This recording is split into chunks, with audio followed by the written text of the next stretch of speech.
And so proceedings in the City of Joburg Council have been delayed after council members questioned the adoption of the minutes. Members disputed that the House formed a quorum when voting got underway for the position of Chair of Chairs during last week's meeting.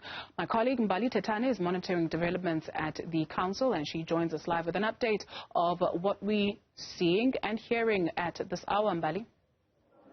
Remember that the last time we were here, council members did vote in the Chair of Chairs, and that is Colleen Makubele, who is from COPE. But we also know the order of today is, of course, to also vote in the chairpersons of that Section 27, where it is, of course, the chairpersons for the oversight committees of the House. But once more, proceedings have gotten off to a rocky start.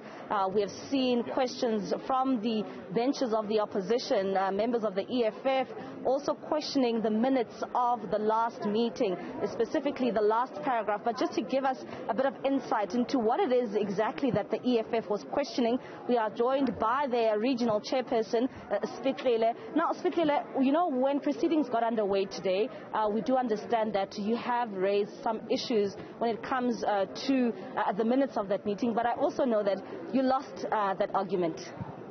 Yes, we lost the argument because the argument was subjected to a vote, and as a result, they dominated. We voted, being the 28 of us as the economic freedom fighters, and we are fine with that, and we are willing to move forward with the meeting. Today we want the meeting to continue with the business of the day, because our residents are waiting for us to come and give them a service delivery. We are not happy with what happened on our previous attempts and everything, but last night we had a meeting with MEC Maile.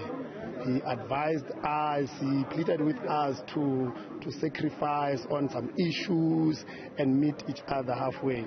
As the economic freedom fighters, we are ready to do that, because I think it's the only way out. Only if other political organizations are going to be willing to close the gap and come together and have a proper way forward in terms of progress in the city of Johannesburg. So can you assure the Joburg residents that the chairpersons of those committees, those oversight committees, will be voted in today, and there will be no disruptions as part of the opposition in this council? As economic freedom fighters, we believe in robustness. We are going to engage issues robustly, so, and if people are going to take that as disrupting, then it's going to be a problem. Because the other reason why we are here is to engage issues robustly, so, and that's what we are going to do as economic freedom fighters. The advice we received from our MEC, they were proper, and we think they are the only thing to go by, because as economic freedom fighters, you'll remember we requested a vote through a secret ballot previously. But after the advice we have received from the MEC, we said no, we must also sacrifice and meet other people halfway. With that, we are saying we are willing. Only if we are going to say we nullify everything which happened previously and we start afresh when it comes to voting. We start with Chair of Chairs to the last opposition. We are willing to sacrifice and give a by show of hand system to prevail. All right, thank you very much. Of course, that is Spitlele. He is the regional chairperson here in Johannesburg for the City of Johannesburg, saying that as much as people were disappointed of the disruptions in which we saw in council the previous time, they will continue to engage with the House, and they will continue to raise issues that they feel are relevant to raise them at this moment. But of course, as you heard there, the issues around us having a secret ballot, it seems as if that has died down for now.